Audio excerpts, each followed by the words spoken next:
Welcome back to Hobby Jogger Elite, and welcome back to another shoe review. Now, this is a special shoe review. It is for, of course, the Saucony Endorphin Shift 3, which, yes, may very well be my favorite daily trainer, daily workhorse that I have tried in recent months, in recent memory, definitely in the year of 2023. I have professed my love for daily trainers, workhorses, shoes, such as the Nike Invincible 2, such as the New Balance Fresh Foam X More V3, V4, and again, I would put the Saucony Endorphin Shift 3 all the way up at the top of those lists, as I know it might sound dramatic when I say this. This may be the shoe that kept my marathon hopes alive this past training block when I ran my most recent PB at the marathon distance of 2 hours and 53 minutes. So let's get into unpacking everything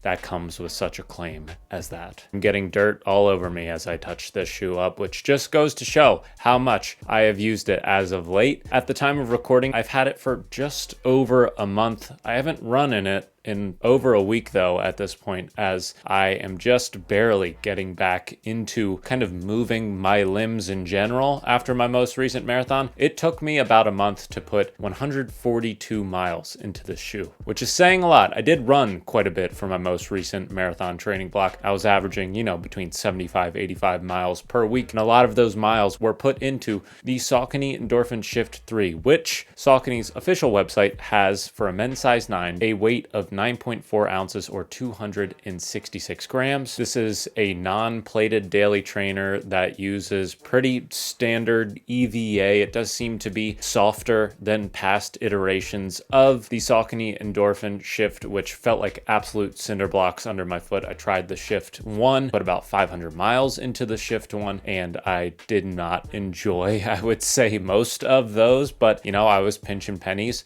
I invested in the shoe, so I continued to run in it, and they were pretty lifeless miles at that. This midsole I enjoy. It has a stack height of 39 millimeters in the heel, 35 millimeters in the forefoot. For a 4 millimeter drop, which might sound aggressive for some people who run higher drop shoes, seems like outside of the Shift, outside of the Kinvara, most of Saucony's offerings are a bit higher. They're usually 8 millimeters to 10 millimeters. So this is a bit of a lower drop shoe in a high stack package from Saucony. I wouldn't say it's extremely noticeable. This is one of the more smoother running shoes that I have tried when it comes to that sort of speed roll technology, that sort of rocker they have, which just sort of rolls you through your stride seamlessly. And again, if you have tried the Shift 1 or the Shift 2, this is definitely softer when it comes to that midsole. The upper, very comfortable, a normal sort of mesh upper with some overlays here and there that don't really add or subtract anything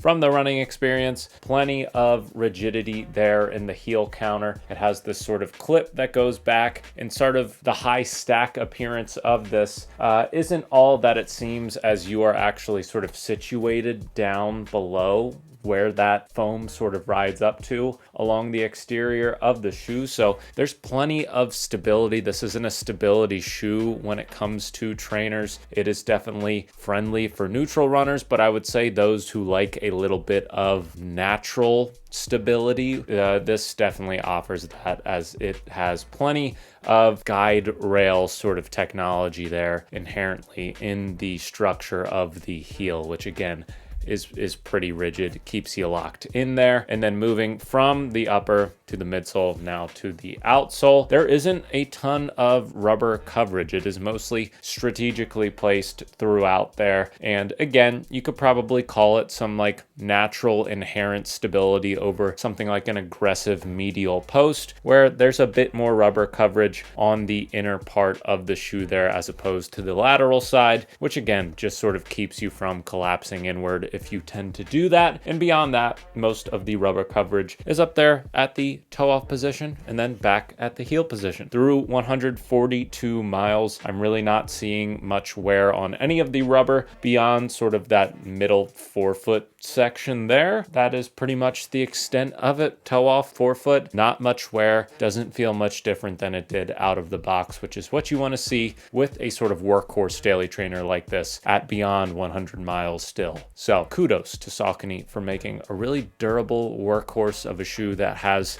everything it needs to and nothing it doesn't on the outsole, a softer midsole than it did in previous iterations. Nice, well-built, comfortable upper that I would say should suit everybody from average to slightly above average width feet down to people with more narrow feet. So that's pretty much it for technical aspects, for the specs, the numbers behind the shoe. Why did I get the Saucony Endorphin Shift 3 after frankly hating the Shift 1? I encountered a bit of an issue during my most recent marathon training block where I started to develop a bit of post-tib pain. If you're unfamiliar with what your post-tib is, it's around the Achilles, but it's more on the sort of like inner part of your leg. So still in that Achilles region, a little bit higher, more towards your ankle, where I would suspect from doing higher mileage than I had been accustomed to as somebody who typically ran in the 60 to 70 mile region, as I was sort of pushing my own limits, my own boundaries during this most recent marathon training block. As I started hitting 80-mile week after 80-mile week, I developed a bit of a pain there. And like any insane runner would, I tried to convince myself that the best course of action was to continue to run on it. Now that I've been running for a couple years, several years at this point, I am a bit more conservative with injury prevention. I do a lot of prehab exercises, and a couple years ago, I would have just kept running straight through this. I did reduce my mileage, my intensity a little bit, but I also tried to assess every single factor that may have contributed to this small injury scare that popped up. And one of them that I thought of could potentially be footwear, as that is the thing separating your foot from the ground upon every step. So on a Doctors of Running podcast, which great channel out there, they do great work with running shoe reviews, highly recommend them. They talked about some potential shoes for people experiencing post-tib issues in a bit of, I think, an older episode a few years back now. And they mentioned a number of different options, and one of the options they suggested was the Shift, which I think they were talking about an older iteration of the Shift at the time, but structurally and aesthetically, the Shift is pretty much the same as it always has been, albeit with a slightly softer midsole than it was with the first, but it has that very pronounced sort of stiff, non-flexible rocker, and it has plenty of structure there to keep you from collapsing inward, which can sort of exacerbate the pain you feel if you have post-tib issues, and it doesn't put a ton of pressure on your calf or your Achilles lower leg region in general. That's what you're trying to prevent when it comes to avoiding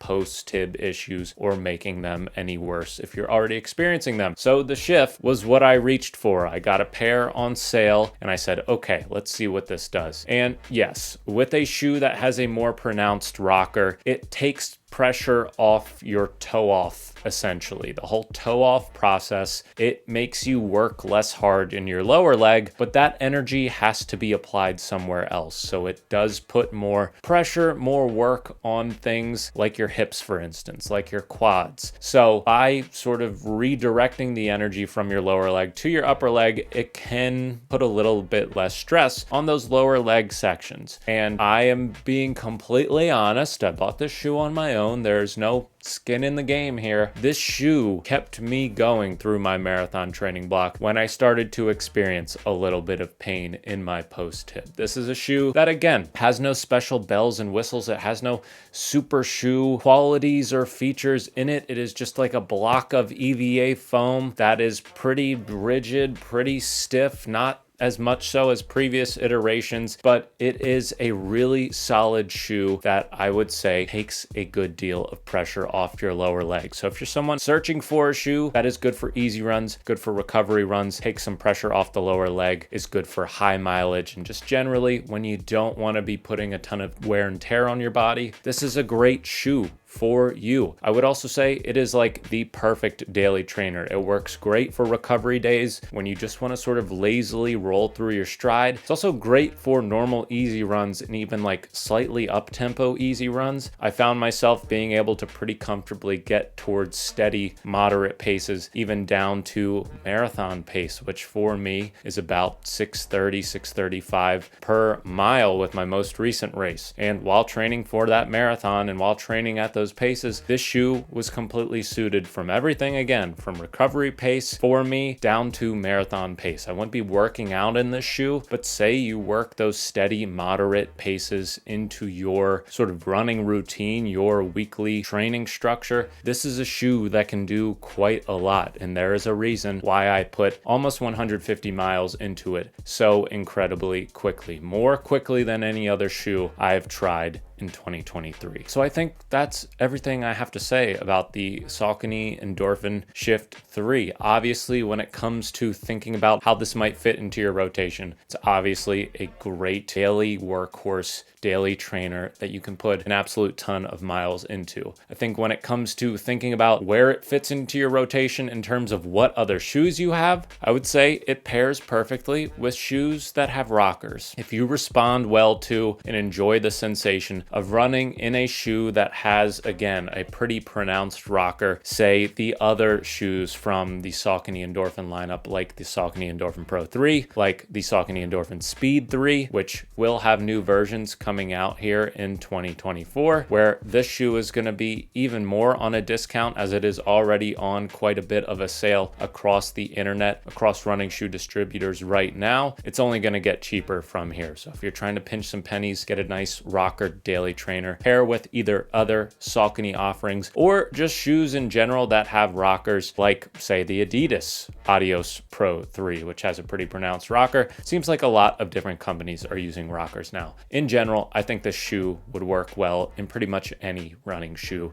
rotation. So check this one out. Again, it's on sale everywhere. It has been one of my favorite daily trainers I've tried in 2023, if not my absolute favorite, like normal workhorse daily trainer.